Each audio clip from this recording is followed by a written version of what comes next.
উলঙ্গ ছবি দেখতে দেখতে, নর্তকী দেখতে দেখতে, হারাম দৃশ্য দেখতে দেখতে, বাহ্যিকভাবে দেখতে তো মনে হয় চুল আশ্রাইছে, প্যান্ট ফিনছে, পাউডার লাগাইছে, কথাবার্তা কইতেছে, হাসতেছে, কিন্তু শারীরিক সক্ষমতা নাই,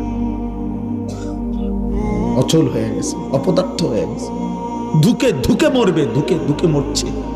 আল্লাহর কসম, রব্বে কাবার কসম করে বলো, আমি তোমার বাপ, তুমি আমার সন্তান হয়ে বলো। তোমরা বেনামাজি ছেলে এবং মোবাইলে আসক্ত ছেলে, যারা নিয়মিত মোবাইল, বড় মোবাইল ব্যবহার করো, তোমরা এখন দাঁড়াও। আমি একজন ডাক্তারানী, একজন ইনসাফগার, বিবেক সম্পন্ন একজন ডাক্তার এসে বলুক যে 16 বছরের ছেলের চেহারা এত সাফা ভিতরে থাকার কথা না।